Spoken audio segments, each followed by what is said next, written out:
আসসালামু আলাইকুম। 10 মিনিট মাদ্রাসায় আপনাকে স্বাগতম। আল্লাহর প্রিয় হওয়ার 10টি আমল। মহান আল্লাহ, ফেরেশতা, নবী রাসূল, আসমানি কিতাব এবং শেষ দিবসের প্রতি একজন মুমিনের দৃঢ় বিশ্বাস রাখার পাশাপাশি জীবন চলার পথে বেশ কিছু বিষয় ও বৈশিষ্ট্য রয়েছে যা মুমিন বান্দাহকে অর্জন করে নিতে হয়। তবেই একজন সাধারণ মুমিন প্রকৃত ঈমানদার ও আল্লাহর প্রিয় হওয়ার সৌভাগ্য অর্জন করতে পারে।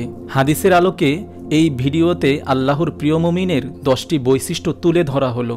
নম্বর 1, পারস্পরিক আন্তরিকতা ও হৃদ্যতা। শুধু আল্লাহর সন্তুষ্টির জন্য পরস্পর ভালোবাসা ও অন্তরঙ্গতার সম্পর্ক তৈরি করা মুমিনের অনন্য বৈশিষ্ট্য। নবী করিম সাল্লাল্লাহু আলাইহি ওয়াসাল্লাম বলেছেন, মুমিন সবার আপন হয়, অন্তরঙ্গ হয়। যে অন্তরঙ্গ হয় না এবং যার সঙ্গে অন্তরঙ্গ হওয়া যায় না, তার মাঝে কোনো কল্যাণ নেই। মুসনাদে আহমদ, হাদিস নং 9198। নম্বর 2, সৌজন্যমূলক আচরণ। মানুষ সামাজিক জীব, সমাজে নানা রকম মানুষের সঙ্গে চলতে হয়। এক হাদিসে এসেছে, যে মুসলিম মানুষের সঙ্গে মেলামেশা করে এবং তাদের দেওয়া যন্ত্রণায় ধৈর্য ধারণ করে, সে এমন মুসলিমের চেয়ে উত্তম যে মানুষের সঙ্গে মেলামেশাও করে না এবং তাদের দেওয়া যন্ত্রণায় ধৈর্যও ধরে না। তিরমিজি, হাদিস নং 2507। নম্বর 3, মুমিনের মানসিক শক্তি। রাসূলুল্লাহ সাল্লাল্লাহু আলাইহি ওয়াসাল্লাম বলেছেন, শক্তিধর ঈমানদার দুর্বল ঈমানদারের তুলনায় আল্লাহর কাছে উত্তম ও অতি পছন্দনীয়। রাসূলুল্লাহ সাল্লাল্লাহু আলাইহি ওয়াসাল্লাম বলেছেন, শক্তিধর ঈমানদার দুর্বল ঈমানদারের তুলনায় আল্লাহর কাছে উত্তম ও অতি পছন্দনীয়। তবে প্রত্যেকের মধ্যেই কল্যাণ নিহিত আছে। যাতে তোমার উপকার রয়েছে তা অর্জনে তুমি আগ্রহী হও এবং আল্লাহর কাছে সাহায্য কামনা করো। তুমি অক্ষম হয়ে যেও না। মুসলিম, হাদিস নং 6667। নম্বর 4, মুমিন সহজ সরল।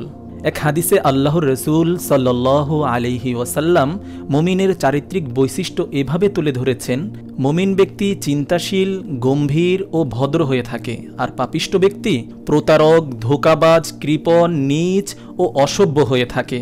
তিরমিজি, হাদিস নং 1964। নম্বর 5, মুমিনের দাম্পত্য জীবন। স্বামী স্ত্রীর পরস্পর আন্তরিকতা ও ভালোবাসা আল্লাহর দেওয়া এক অপূর্ব নেয়ামত। তাই কোনো মুমিন দম্পতি একে অপরের প্রতি ঘৃণার আচরণ করতে পারে না, বরং কারো ভুল হলে পরস্পর সমাধানে এগিয়ে আসে। এই প্রসঙ্গে আল্লাহর রসুল সাল্লাল্লাহু আলাইহি ওয়াসাল্লাম এক হাদিসে বলেছেন, কোনো মুমিন পুরুষ কোনো মুমিন নারীর প্রতি বিদ্বেষ, ঘৃণা পোষণ করবে না। কেননা তার কোনো চরিত্র অভ্যাসকে অপছন্দ করলে তার অন্য চরিত্র অভ্যাসকে সে পছন্দ করবে। মুসলিম, হাদিস নং 3540। নম্বর 6, মুমিনের ধৈর্য ও কৃতজ্ঞতা। পৃথিবীর জীবনে সুখ, দুঃখ, আনন্দ, বেদনা সবার জীবনেই আসে, কিন্তু এই দুঃখ সুখের মধ্যেও আল্লাহর নৈকট্য ও সন্তুষ্টি অর্জন করা সম্ভব।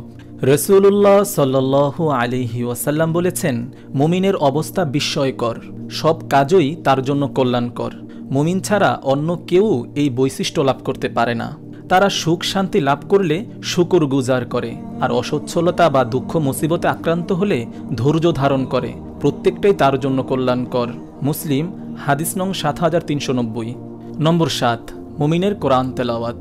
নবী সাল্লাল্লাহু আলাইহি ওয়াসাল্লাম বলেছেন, যে ব্যক্তি কোরআন তেলাওয়াত করে তার দৃষ্টান্ত এমন লেবুর মতো যা সুস্বাদু ও সুগন্ধযুক্ত, আর যে ব্যক্তি মুমিন কোরআন পাঠ করে না তার দৃষ্টান্ত এমন খেজুরের মতো যা সুগন্ধহীন কিন্তু খেতে সুস্বাদু। আর এমন পাপী ব্যক্তি যে কোরআন পাঠ করে তার দৃষ্টান্ত হচ্ছে রাইহান জাতীয় লতার মতো, যার সুগন্ধ আছে কিন্তু খেতে বিষাদ। আর যে পাপী কোরআন একেবারেই পাঠ করে না তার দৃষ্টান্ত হচ্ছে ওই মাকাল ফলের মতো, যা খেতেও বিষাদ এবং যার কোনো সুগন্ধও নেই। বুখারী, হাদিস নং 5020। নম্বর 8, মুমিন অন্যায়ের প্রতিবাদ করে। মুমিনরা কখনো অন্যায়ের কাছে মাথা নত করে না। মহানবী সাল্লাল্লাহু আলাইহি ওয়াসাল্লাম বলেছেন, তোমাদের কেউ যখন কোনো অন্যায় হতে দেখে সে যেন সম্ভব হলে তা হাত দ্বারা রুখে দেয়, আর এটা সম্ভব না হলে প্রতিবাদী ভাষা দিয়ে তা প্রতিহত করে, আর তাও না পারলে সে যেন ওই অপকর্মকে হৃদয় দ্বারা বন্ধ করার পরিকল্পনা করে, অর্থাৎ মনে মনে ঘৃণা করে। এটি দুর্বল ঈমানের পরিচায়ক। তিরমিজি, হাদিস নং 2172। নম্বর 9, মুমিন যা ইচ্ছা তাই করে না। আল্লাহর প্রিয় মুমিনের গুরুত্বপূর্ণ একটি বৈশিষ্ট্য হলো তারা দুনিয়াকে আপন মনে করে না, বরং সামান্য সময়ের অবস্থানই মনে করে।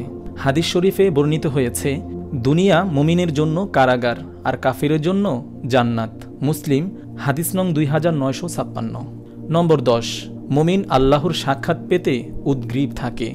রসুলুল্লাহ সাল্লাল্লাহু আলাইহি ওয়াসাল্লাম বলেছেন, যে ব্যক্তি আল্লাহর সাক্ষাৎ পছন্দ করে আল্লাহও তার সাক্ষাৎ পছন্দ করেন, আর যে ব্যক্তি আল্লাহর সাক্ষাৎ অপছন্দ করে আল্লাহও তার সাক্ষাৎ অপছন্দ করেন।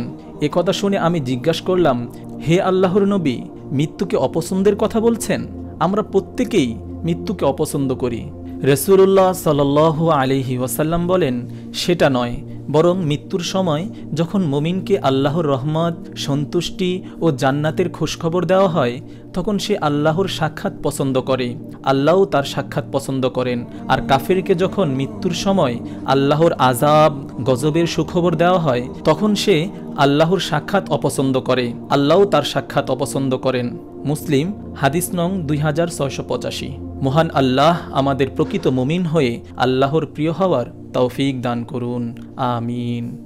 আপনি যদি এরকম ভিডিও আরও পেতে চান তাহলে এই চ্যানেলটি সাবস্ক্রাইব করে পাশে রাখা বেল আইকনটি অন করে দিন। আপনার প্রতি শুভকামনা রেখে আজকের মতো বিদায় নিচ্ছি। আসসালামু আলাইকুম ওয়া রাহমাতুল্লাহ।